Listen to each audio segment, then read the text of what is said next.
dictating the wrap-up on the Butcher Benton package. I'm Lieutenant Dick Chasen. This hadn't been a routine case, and to find the answer, I've had to put a lot of little pieces together. It began on the day most cases can be called closed. It was the day before the butcher was to be executed. He was visited by his attorney, Paul Lowe, in the death house. It was at this first meeting the Butcher Benton case took its first switch. Well, that's it, Butcher. The evidence against you was so strong, the governor turned down your appeal. You're a rotten liar, Lowe. You started railroading me from the beginning of the trial. And now you're still trying to throw me curves. Look, I don't blame you for being edgy, but get this straight. I didn't double-cross you.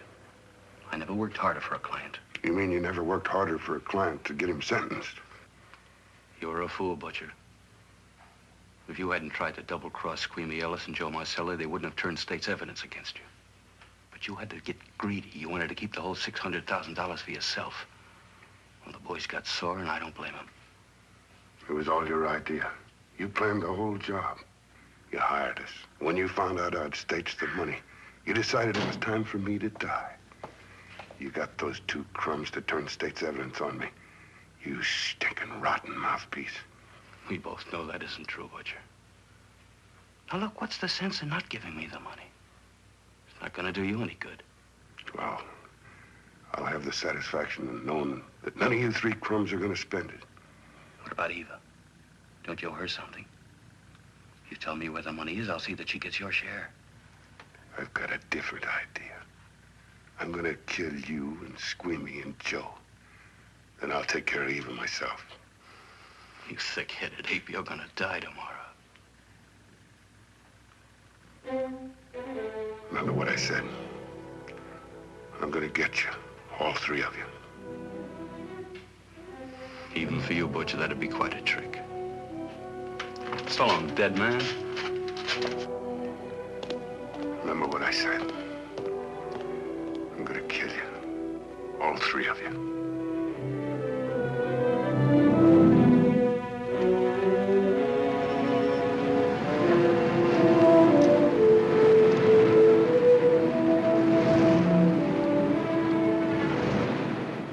Back in Los Angeles, two men sat in a bar room listening to a newscaster tell his headline story. He played up big the butcher's threat to kill Paul Lowe, Squeamy Ellis, and Joe Marcelli for their having turned state's evidence against him.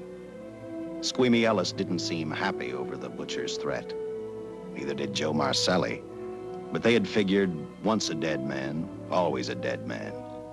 But this was one time everyone was in for a surprise, including the entire police department.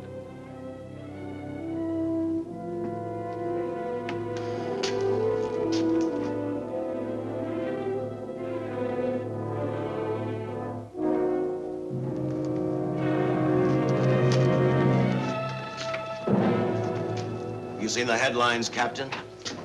Teletype just came in from San Francisco. Butcher's execution is set for 5 o'clock this afternoon. And like the newspapers say, he still refuses to talk about that stolen money. Well, I still have hopes of coming up with something. That's what I dropped by for, Dick. With Butcher's execution, the department's marking it case closed. That means you'll be reassigned. I've spent a whole year trying to break this case. As far as I'm concerned, Butcher's death is just the beginning. Of course, I can't prove it, but I think that Paul Lowe was the top man. And even though I have to keep working on it while off duty, I'm going to get Lowe, Squeamy Ellis, and Joe Marcelli. Okay, Lieutenant. Officially, I've taken you off of the case. Unofficially, I wish you luck. Do me a favor. Keep me posted. Will do. Thanks, John. I headed for Eva Martin. She worked in a local burlesque house. I'm a cop, and my job is to ask questions and get answers. So I decided I might as well start again with her.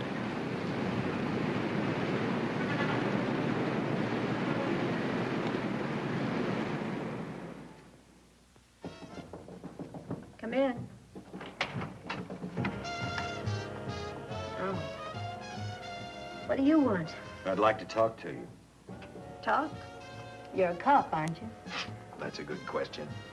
I can't even find a 3-ton armored car, let alone the $600,000, and I've been on the case a year.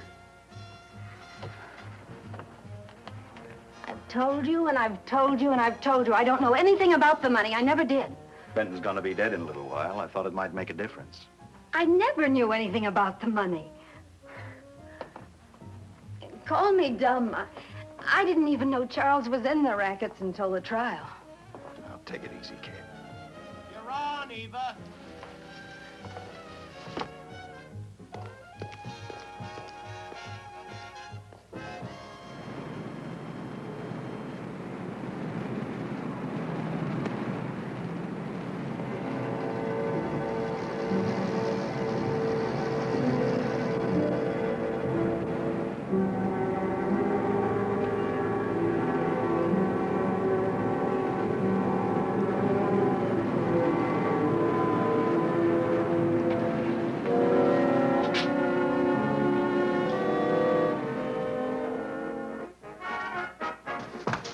Honey, here's your wrap.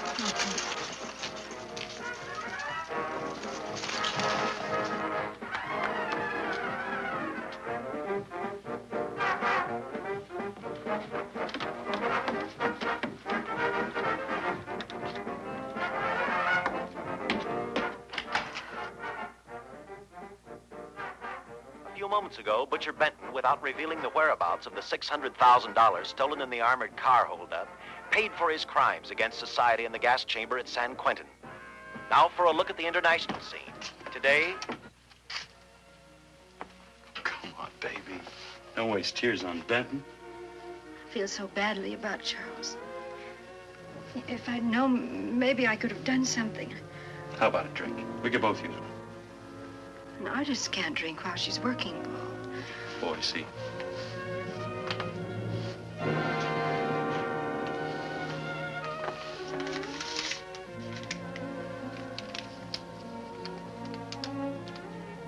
What's that?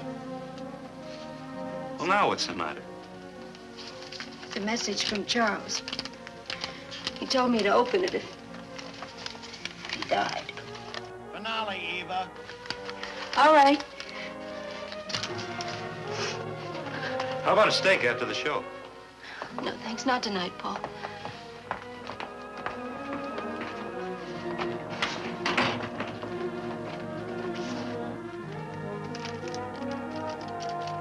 I didn't find out until much later, but Paul Lowe, in opening the letter the butcher had given Eva, found a map outlining a section of the city sewer system.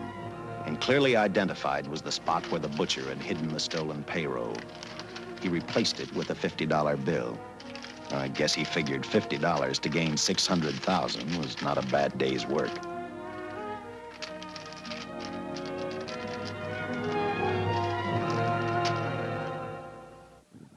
And a few hundred miles away in San Francisco, the case took another switch, which turned the next 72 hours into one long, hideous nightmare. Dr. Bradshaw, a distinguished biochemist, was making preparations for a final experiment which he hoped would lead the way to a cure for cancer. He'd been successful with laboratory animals. The last step called for a human body. And Dr. Bradshaw's assistant quickly made a deal with a local mortuary and returned to the laboratory with the dead body of Butcher Benton.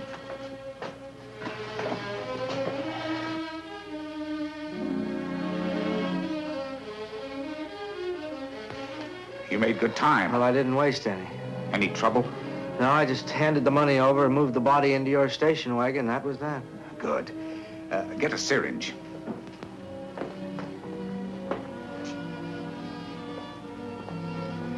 He's in good shape. Well, I hope so. We'll get other blood samples later. We'll run this one through fast. Right. Now wheel him into the machine and then raise him. Right.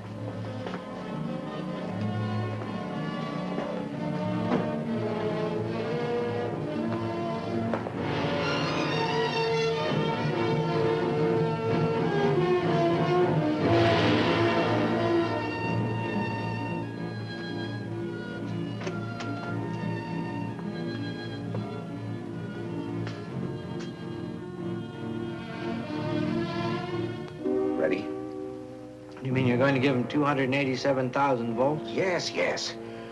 I'll get the fluoroscope set. We'll check with that before we start dissecting. Turn off the lights.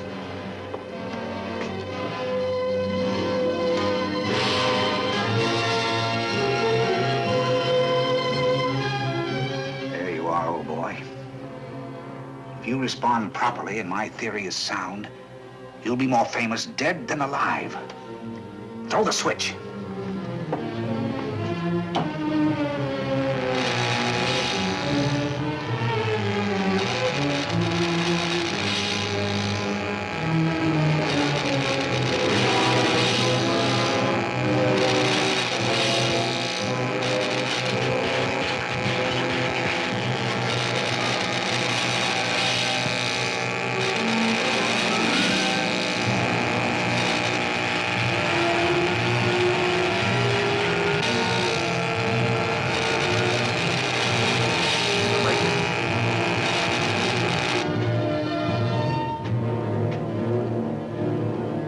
Wait, I thought I saw a pulsation of the heart.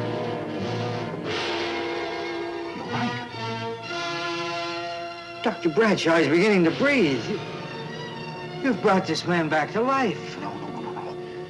The heart muscle has simply responded to a terrific electrical shock, that's all. Yes, but it does prove that the cells still function. Dr. Bradshaw, he is alive. A shock reaction, it can't last. His cells are multiplying now, if your theory is right. We could keep that reaction going longer. But it's worth a try. Get the body out.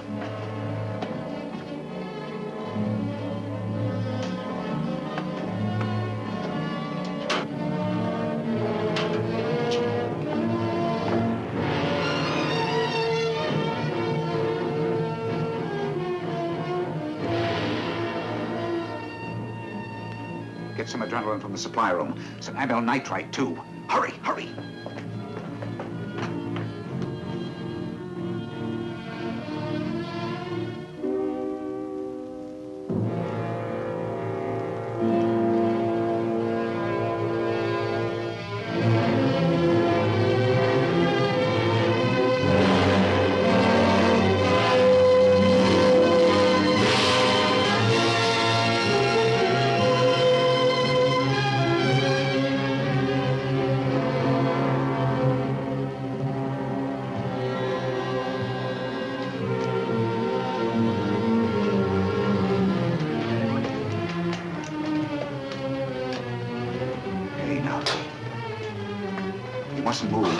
Your heart can't stand the strain. Now, you must lie still. Please, please. Easy now. Easy. Easy. You must lie. Easy, please.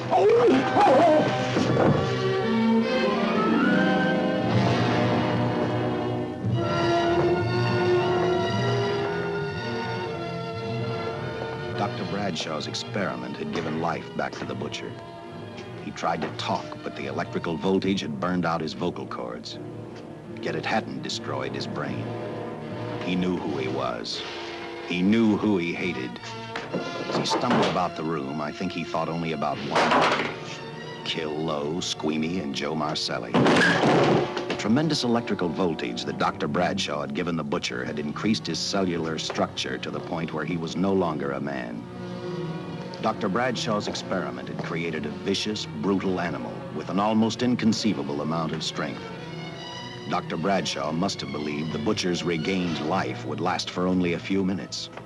Therefore, instead of calling for help, the doctor decided to handle his creation alone. Now, easy, Benton. Just relax. I'm a doctor. I want to try to help you. Do you understand me? You're in my laboratory. The execution was carried out and you were declared dead. I tried an experiment on you and brought you back to life, although I didn't intend that. Now, you've had a great shock. Now come and sit down. Now, be quiet. Now, come and sit down. Take it easy. That's the boy.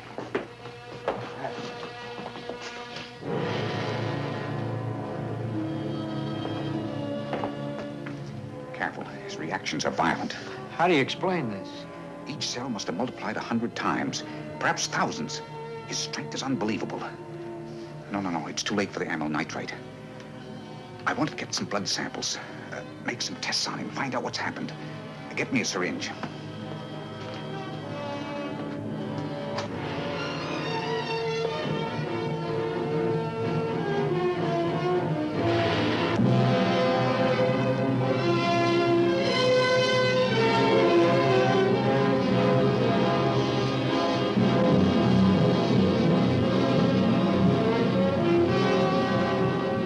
Why won't the needle penetrate the skin?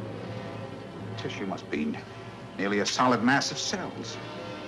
How are we going to get the blood sample? Surgically, perhaps.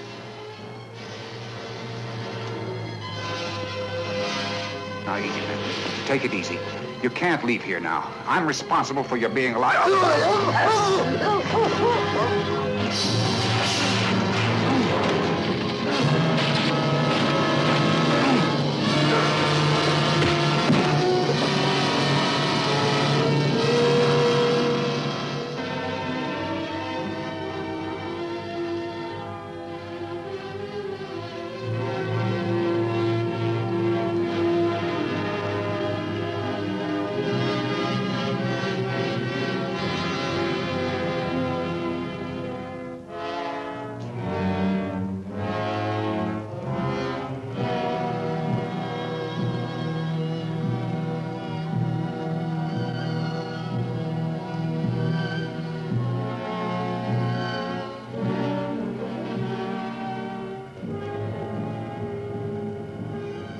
Towards the end of this case, Captain Lauder and I found out the doctor and his assistant had been murdered.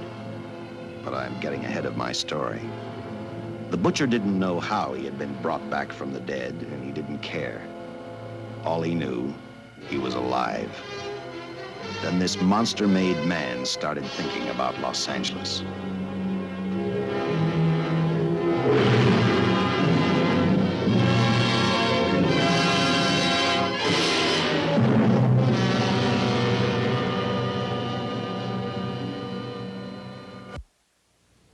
On that very night back in Los Angeles, I decided to stop playing detective for a little while. I went to the burlesque house to ask Eva to have dinner with me. After all, the butcher was dead, and if I got lucky, sooner or later, I figured Paul Lowe would lead me to the stolen payroll. In a way, that possibility made me even feel better. It's not fair to watch the show from backstage. Next time, I'll pay admission. I take it by that remark you like my routine. Yeah, you're pretty good. What I can't figure out, though, is why you stay in a place like this. It shouldn't be hard for someone like you to get a job in a class spot. If you weren't a detective, I'd be willing to bet with a line like that your next remark would be, how about dinner?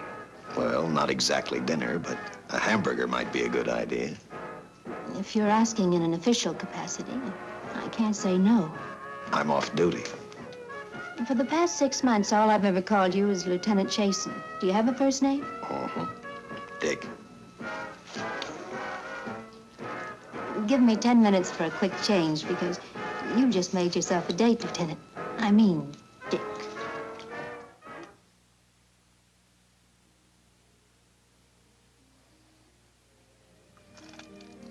You know something, Dick? I haven't had hamburger in the front seat of an automobile with a guy in a lot of years. Well, from now on, we'll do it more often. It's funny.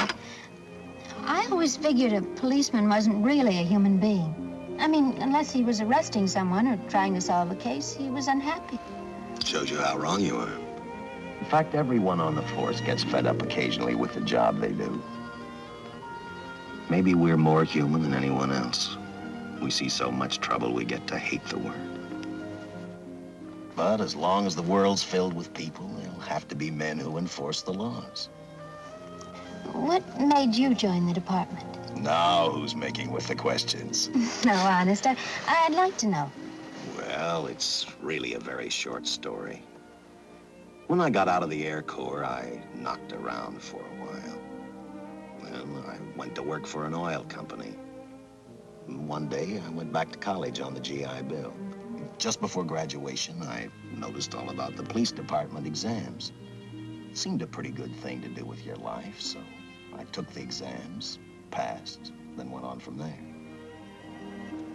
If I ask one more question, will you give me a straight answer? Try me. Am I still part of the Charles Benton investigation? I mean, right now. I don't think so. As far as the department's concerned, when Benton was executed, the case was marked closed. But inside of me, that's not good enough. I don't follow you. Well, the $600,000 is still missing. And a fast-talking underworld lawyer like Paul Lowe is walking around a free man. Someday, no matter how long it takes, I'll get him and the money. Until I do, the Benton case for me is not closed. I give you my word, Dick. Charles Benton never told me anything about the money. Oh, I've been sure of that for a long time. But how did you ever get mixed up with anyone like the butcher? As trouble ever started, it just happened. I had a roommate who used to date Benton all the time. One day she packed and left for Chicago. Benton carried a torch for her, and he used my shoulder to cry on. First thing I knew, we were having dinner together, and a few weeks later, I was labeled by the police as this #1 suspect and Benton's girl. But it was never like that. I made only one mistake. I felt sorry for him. You mean, until he was arrested for the robbery and the killing, you had no idea how he earned a living? I know this is going to sound crazy, but I only went out with Benton a couple of times. And all we ever talked about was Madge, my old roommate. The last time I saw him, he tried to get too friendly, and that's when I told him he had the wrong girl. But like I said, I'd already made my mistake. What about the burlesque house? How do you two fit together? You sound like a lot of other people. I left a small town a couple of years ago because I won a beauty contest, and the first prize was a screen test. After which, nothing happened? That's right. Only, it was pretty rough. And then one day I read an ad about girls wanted for a burlesque show. I auditioned and I got the job. You know something? It's like any other job. If you're looking for trouble, you can find it even in a schoolroom. Well, when the screen test didn't work out, though, why didn't you go on home? Well, first you have to have a home to go back to. My folks are dead, so Los Angeles was as good as any place else. I don't know about you, but I do 8 shows a day, and at this hour, I'm bushed. I know what you mean. Mind if I drive you home? No. And I'll tell you something else. I haven't minded anything about tonight. Not even the hamburger. I kept playing tag with Lowe. He made 4 telephone calls. 3 of them didn't interest me, but one did. The one to Joe Marcelli. I watched Joe head for his meeting with Lowe, and for some unknown reason, I began to get the feeling that this case was finally about to explode in my favor. You see what I mean? Well, look at that, will you?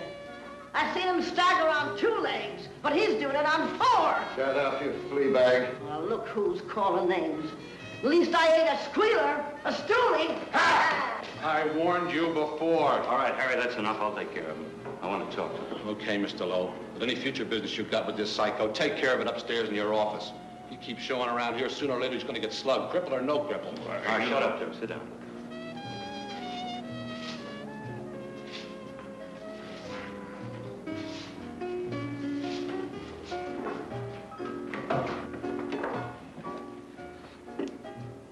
I need a shot, bad. You'll get one after I've talked to you. You sober enough to understand? Yeah, I run out of dough. No wonder. Look at you. You used to be the best torch man in town. Now I don't think you could crack a safe if you knew the combination. No jobs. Nobody wants me since I turned states on Benton. That's your doing. You taught me. All right, quit crying. I got a job for you. If you can stay off that stuff long enough. You know I can if I got a job. How much? What is it? It's $2 grand in it for you. Where? Right near where he pulled the job. Interested? $2 grand ain't much out of 600,000. There'll be other expenses. Besides, that money's plenty of. Now, you want it or do I get another boy? I'll do it. How soon do you want me to go to work? Set it up for tomorrow night. Call me before noon. I'm going to the races. 1. And that's all. The job's over.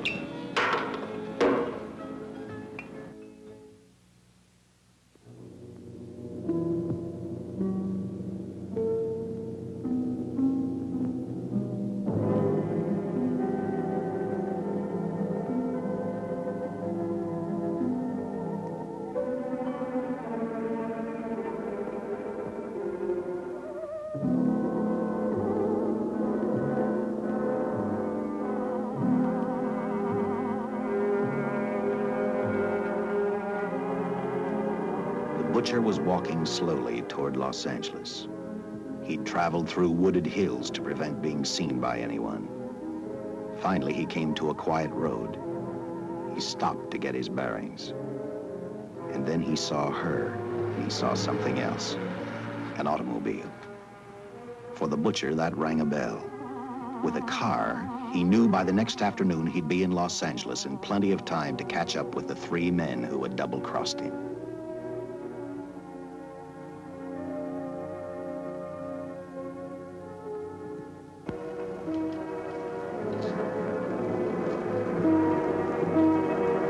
Well, see, you're a real gentleman to be helping strangers in distress. I hope you don't mind me using the babe here as bait. Quite a dish, isn't she? But that's what she gets paid for. Bait, that is. Yes, sir. She's a real shaker artist of my outfit. Carnival man myself. Just call me Connie. Yeah. Well, friend, we're in a little bit of difficulty here. Got a flat tire, brand new car, no tools in the back. Why, some of these dealers make my carnival grifters look like babes in the woods.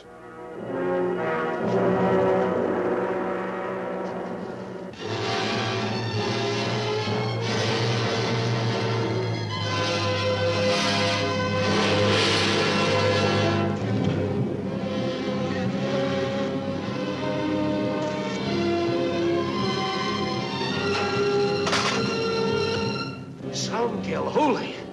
Say, who you with, friend? Let it down. Let it down. No matter who you with, friend, believe me, I can do better for both of us. I'll make a fortune for the both of us. Oh!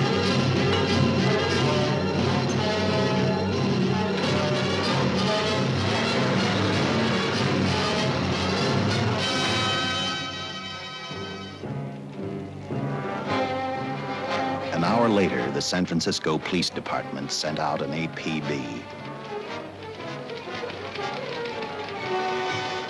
Squads were sent to various parts of the countryside.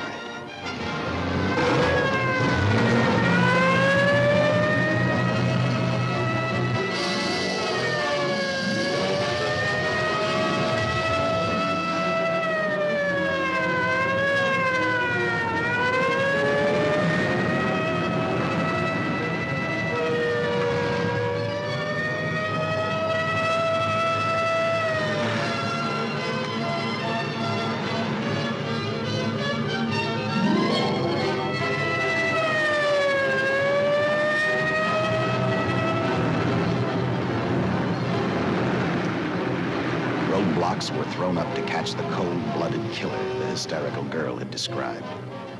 Each squad kept reporting back to central headquarters, and each of their stories was the same. So far, none of them had spotted the car the killer was driving. Orders were given to shoot to kill, because from the girls' further accounts, they realized they were dealing with a maniac.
I trust that this information will answer all of your questions. If I can be of any further service, let me know. Sincerely, J. Louder, Captain Police, L.A. Another all points from CHP, Captain.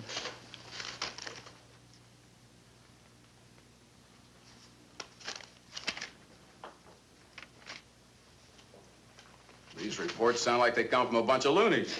You sure do. There it is. Sergeant. Yeah.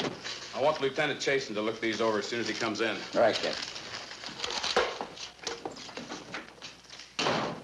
The next morning, I read the stories of the brutal murder of the 2 police officers. I also read the witness's statement about the bullets having no effect upon the killer.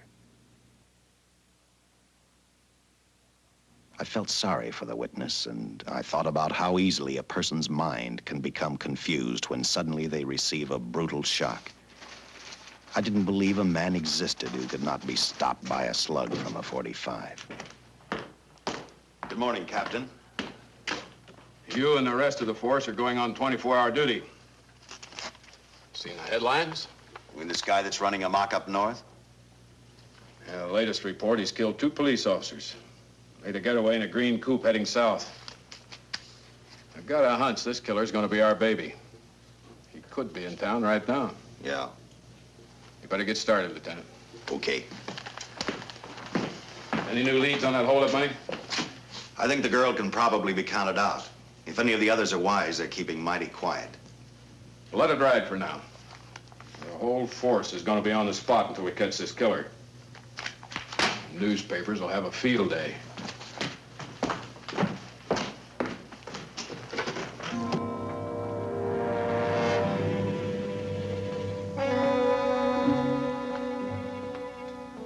We were wrong about 2 things. The killer was already in our city, and we didn't know he was Butcher Benton. He headed straight for Eva Martin. He went to her dressing room to get back the map he had left in the envelope with her. He wanted first to check his money, then catch up with Lowe and the others.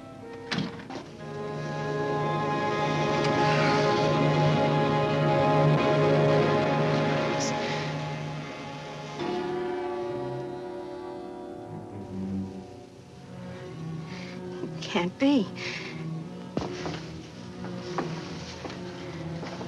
But you do look like him. Only different somehow.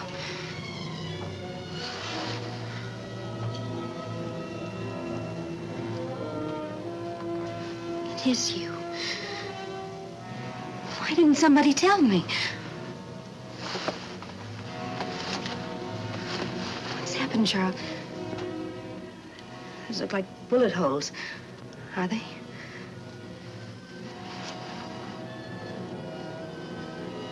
There isn't even a mark.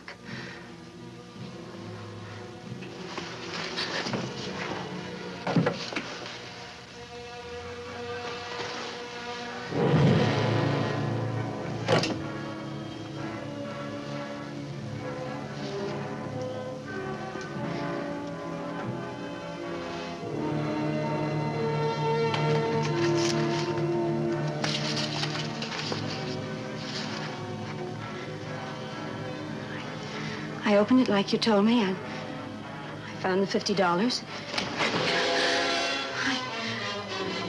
I didn't know why you left him. Oh, Paul didn't know why he was here.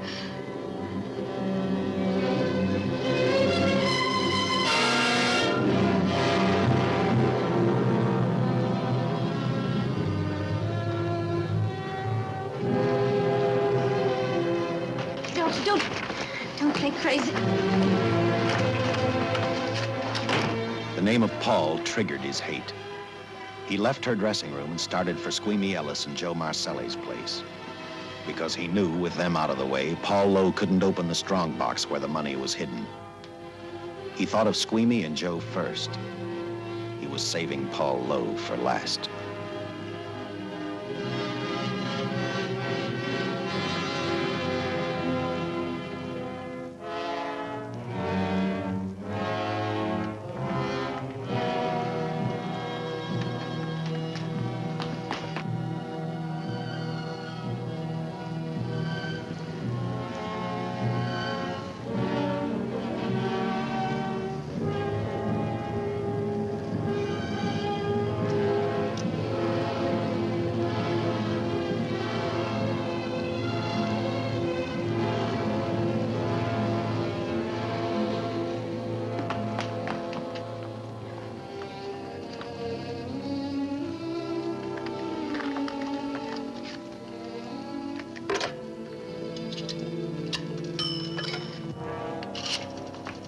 Hey, Eva, can I borrow your eyebrow pencil?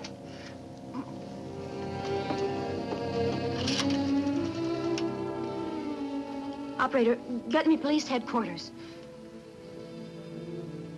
Lieutenant Chasen, please. When do you expect him? Well, tell him Charles Benton is alive, and even bullets can't stop him. I'm not crazy. Just say a friend of Charles, he'll know.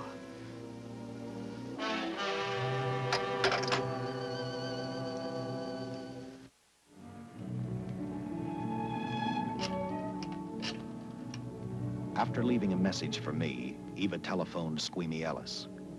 She tried to tell him the butcher was alive and on his way over to kill him.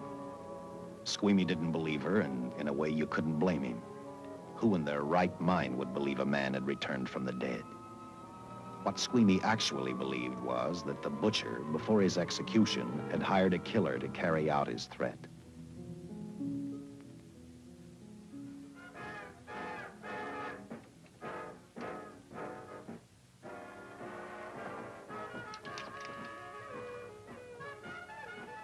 You sick? What? You don't look so good to me. 10 minutes, Eva. All right. Say, Eva, I could take over the matinee trick for you. What? It's easy. Look, Eva, I can do it. Scabba-doo-doo-doo. Oh, I'm... Francine, I just thought of something. Yeah? Eva agreed to let Francine do the show. She hoped she'd be able to interrupt the butcher before he arrived at Squeamy's hotel. Or, failing that, at least be able to warn him to stay out of sight. You wanted me, Captain? Yeah, I just had a rundown on those fingerprints of the stolen car up north. We got nothing on the driver who was killed or the woman with him. Take a good look at these. There's something funny about these. Yeah. The boys in the lab can't figure it out either. Those are the killers. They were found on the steering wheel. Looked like they'd been stamped in with a steel die. They sure do. These are Butcher Benton's. What? Well, they look the same to me. How do the lab boys explain that? They don't. Their best guess is a twin brother. An identical twin could have the same pattern of whorls with only slight variations. Ever hear of the butcher having a twin brother? No. Even if he did, it wouldn't explain these freak prints. You didn't pick up your message, Lieutenant. Some wacky dame calls you. And she says Charles Benton is alive, and bullets won't stop him. If we buy the twin theory...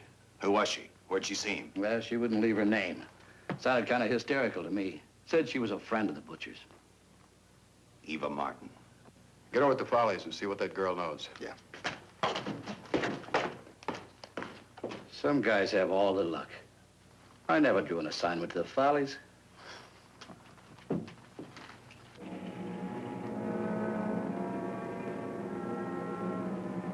Meanwhile, the butcher headed for Squeamy's hotel. He didn't seem to be in any particular hurry. Actually, he seemed like any normal person, on his way to work or on his way home.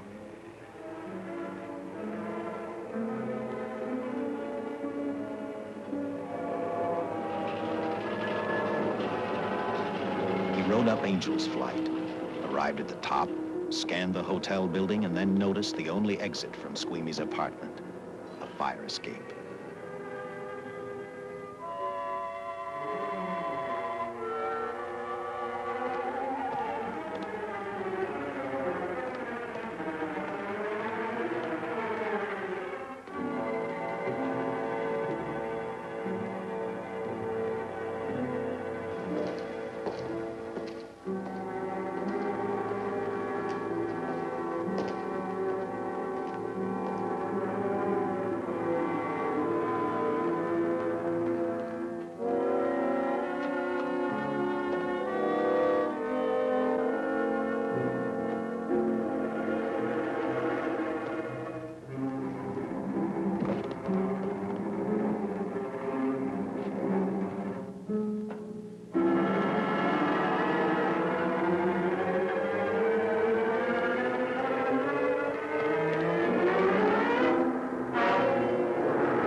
Butcher was figuring his next step.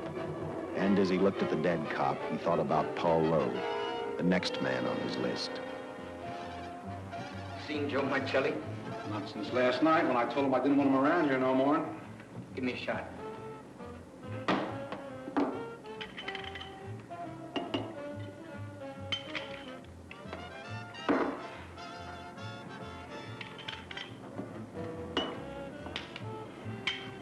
Look, I need help. Just found out that Benton's hired a killer to get me. He's after Joe, too. Well, then drink up and get out. I don't want no trouble around my place. You're a real pal. Drink up and get out, I said.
Operator, get me the police!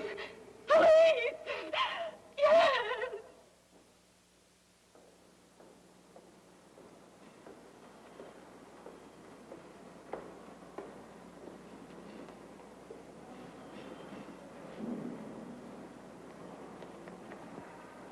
What's happened? A guy named Squeamy got thrown from the 5th floor. He's dead on a mackerel. Customer of mine. You mean Squeamy Ellis? Yeah, that's it. Just Squeamy. No one else was killed. Ain't one enough?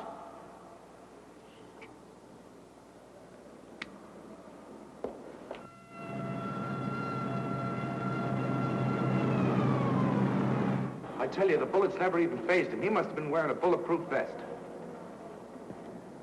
God help us when the papers get a hold of this. Keep an officer on duty here till you hear from me. We'll get a stakeout on Joe Marcelli. I'd like to talk to Joe. Lauder, I'm going to call San Quentin. Suppose Benton is alive. Every available man's been put on the case now. Yes, sir. All right. All right. Anything new? Report on Dr. Bradshaw, owner of the station wagon. The San Francisco police located his laboratory in the basement of an electrical power receiving station. Bradshaw, what's he know? He's dead. And another man, too, his assistant. The lab is a shambles. But now we're getting some action from San Francisco. Benton's body never arrived at the mortuary where it was supposed to go. An attendant there finally broke down, admitted he picked up some quick cash by handing the body over to a man he was unable to identify. The man was driving a station wagon. Blasted man, the chief's on my neck, and the commissioners are on his, and the mayor's on theirs. Now, am I supposed to tell them that our killer is a dead man? They found a notebook in Bradshaw's lab. It ties his experiments in with a Professor Dwiggins at Caltech. I hope to hear from Dwiggins soon. Captain, report from the valley on a hysterical woman. Reports the presence of the killer. There's the location. Let's go.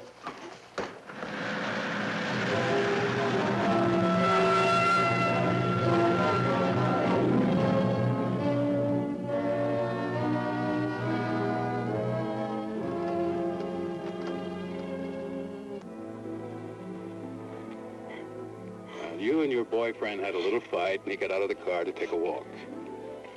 You noticed that he walked down toward the sump area in the direction where you'd seen those lights a short while before. What happened then, miss? Please try to tell us. Well, I just sat there a few minutes, I guess. I was pretty mad. Then there was a loud crash, like heavy metal, sort of, from down here. I got out of the car to get a better look. I heard Jimmy cry out something. I couldn't make out the words. Then down here, in a patch of light, was Jimmy. And coming toward him was this man. Big man. Lifted Jimmy up over his head like he didn't weigh a thing. Jimmy screamed. Just once, before he broke Jimmy's back. I heard it snap, not far away. Then I started running till I found this house. They let me use the phone. Thank you, mate. We'll see that you get home all right now. O'Malley, see that the young lady gets home all right. Paul Lowe, while driving to his office, heard a radio commentator report the murder of Joe Marcelli. And what shocked him most was when the broadcast identified the killer as possibly being the butcher. Lowe headed straight for Eva Martin at the Burlesque Theater. Oh, you gave me a start, Mr. Lowe. What are you doing here? Where's Eva? Oh, I'm taking her place. I'm going to wear her costumes. What's it to you? I asked you, where's Eva? Hey, don't get physical. Well, watch your tone of voice, Buster. I told you. Little Eva isn't here. I could see that for myself. Where is she? She's at police headquarters. That's where she is. Yes, sir. No, sir. Captain Lauder's still with the mayor. The killer dropped out of sight. He was last seen in the Hollywood area. Yes, sir. We know he's dangerous. Every angle's being covered. Yes, sir. I'll tell him.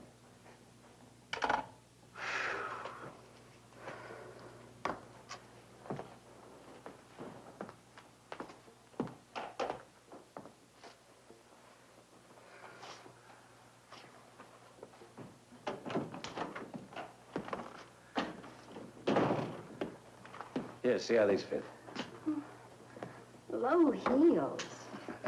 I'm sorry. It's the best our wardrobe department can afford. Any idea how soon the captain will be back? Now, look, I'm going to see the captain. I'll have to wait here all night. Paul. Paul, Charles killed Squeamy and Joe. Joe, too? Benton? He's alive. I saw him, but nobody will believe me. I'm checking it. My guess is whoever killed them is on the trail of the money, Lowe. Now, maybe you better start talking if you know anything about it. I don't know anything. Did the butcher have a brother? No, no brother. It was Charles. I saw the tattoo on his arm. Look, I demand police protection. Where's the money, Lowe? You heard me. I demand protection. I know my rights. We put stakeouts on your office and home. Well, that's not enough. It's enough as far as we're concerned.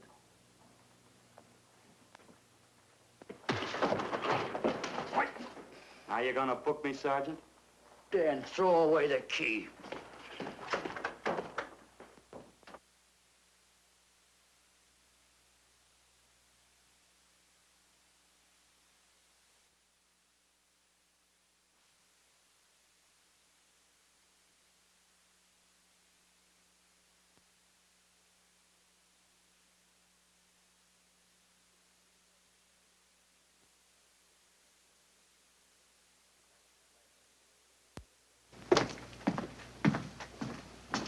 Thank you.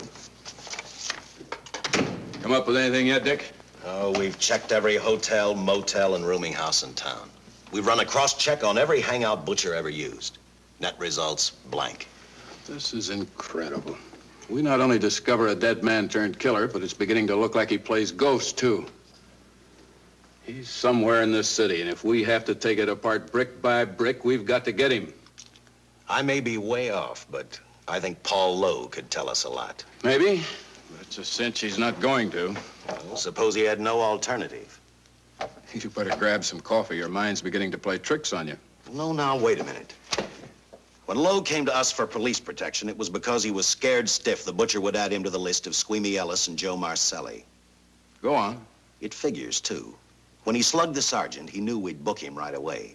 Oh, this Lowe's a pretty cute character. But we can play the same game. You mean we'll threaten to release him? Well, not exactly. You tell him you realize that he was excited, that throwing the punch was accidental. Tell him we're not going to make a charge, that he's completely released. Lieutenant, you know we can't do that. Lowell made his first mistake when he hit the sergeant, and that'll get him a year. As far as the department's concerned, at least it's a small victory. If my hunch is right, Lowe won't want to be on the streets with the Butcher looking for him. And he may talk, and talk a lot. Enough maybe for us to get rid of him permanently. Even lead us to the Butcher. If he's frightened enough, that might work. But if it doesn't... No, Dick, I'm not going to release him. I want him out of my way so bad I can taste it, but not bad enough to be responsible for getting him killed. The good thing about that, Captain, is the fact we know it, but Lowe doesn't. Let's give it a try. All right, Lowe. Come on out. I think you'll find everything in there. You're free to go, Mr. Lowell. Wait a minute. Who do you think you're kidding? You arrested me for assaulting an officer. Court, I'll plead guilty. With luck, I might get off with 6 months. For a lawyer, you're forgetting a very important point. If no charge is made, there's no trial. It was a tough day for everyone. We figured your nerves were on edge, and when you threw the punch, you didn't know what you were doing. I've squared everything with the sergeant. It's all over, all forgotten. Yeah? Why'd you bring a stenographer? Simply because I wanted a record of our conversation at the time of your release. Okay, Lowell, let's go. Oh, wait a minute. Once out on those streets and I'm a dead man. You let me go, you'll be responsible for murder. Oh, come off it, Lowe. You're imagining things. You know the Butcher threatened to kill me. You set me free, he'll do it. Well, that's just a risk we'll have to take. But the way I look at it, Mr. Lowell, you'll be okay. Look, Captain, I'll make a deal with you. You keep me here, and I'll tell you how to recover the money. Maybe even catch the Butcher. No deals, Lowell. You'd probably tell us anything just to stall for time. Come on, let's get out of here. Now, wait a minute. All right. I'll tell you the truth. Start taking this down.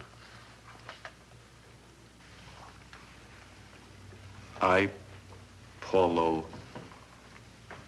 hired Butcher Benton, Squeamy Ellis, and Joe Marcelli to pull off the armored car holdup. And then Lowe continued with his confession. He told us about finding the map. He showed us the exact location of where the Butcher had hidden the stolen payroll. And he gave us a most important answer. The explanation as to how the Butcher was able to elude detection. His means of escape was the sewer system beneath our city.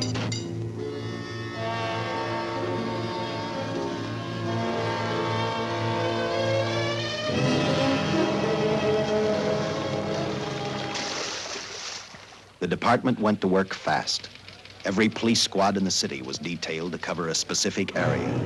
Every entrance and exit to the Los Angeles city sewer system of 700 miles was covered. Captain Lauder and I, along with several other squads, headed for the entrance where, according to the map, Butcher had hidden the money. Our job was to stop him, and that made me think of one specific question. When we found him, could this monster be stopped? I, for one, wasn't sure.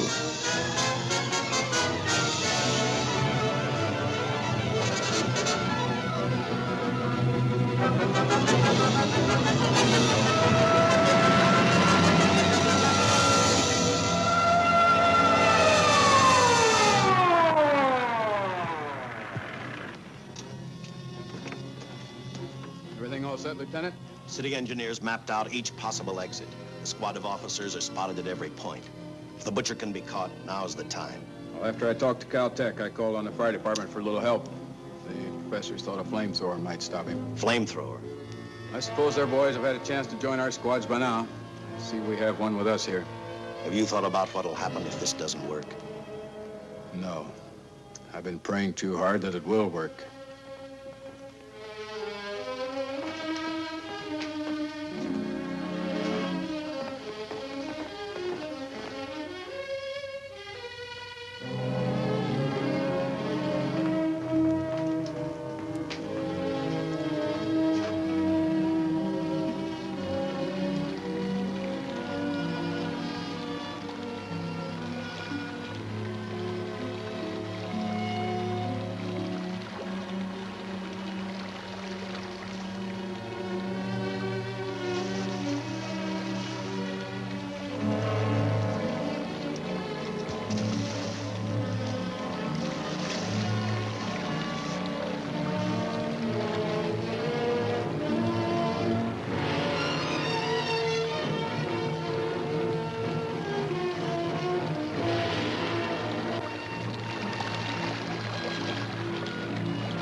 This is where we split up.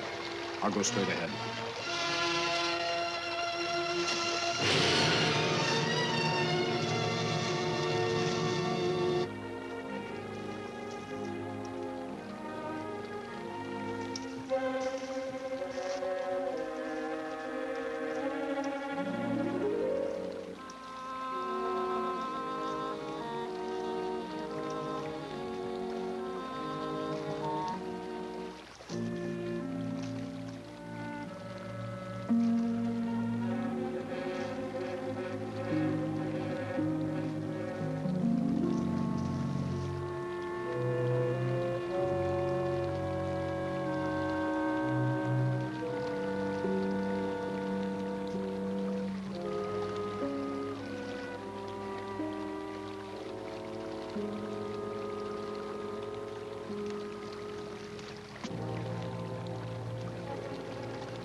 If this map's right, we're off our course.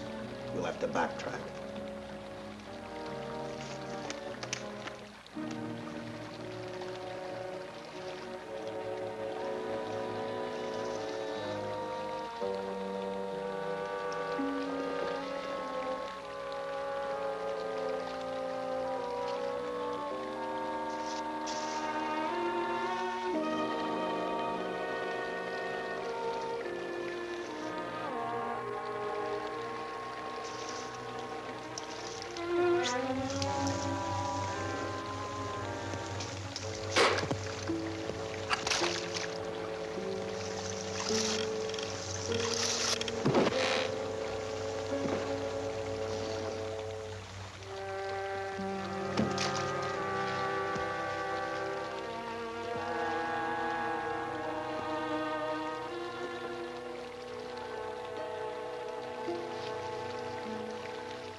And the tremendous shock of electricity that brought the butcher back to life destroyed him. The $600,000 stolen in the armored truck robbery has been recovered. Case closed. Well, here are the scientist's comments for your records. I had to fill in a few spots with my own guesses, but I guess that's about the size of it. Did you get any sleep? Oh, some. Not much. How's the girl today? Well, I called the hospital about an hour ago. She'd gone. Gone? Where? Well, she told him she was a working girl and that she'd been away from the job too long already. Quite a girl. Yeah. Say, how about that time off I've got coming? 48 hours, beginning right now. Get some rest, Dick.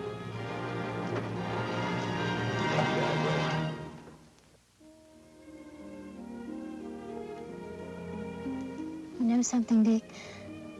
The past 72 hours seem like a bad dream. That rest in the hospital today really gave me a new lease on life. Now that it's over, I can't believe it actually happened. The important thing is to remember, it is all over. I suppose you'll be assigned to another case. I'll have to give up hamburgers in the front seat of the car for steaks in a restaurant. No, I've thought about that. In fact, I decided to do something about it. I started by talking the captain into a short holiday, and just about an hour ago, I got you fired. What? What did you do that for? I figured that being my wife would take up all of your time. Even if I wanted to say no, I couldn't. You're not supposed to say no to a detective. I figured that, too.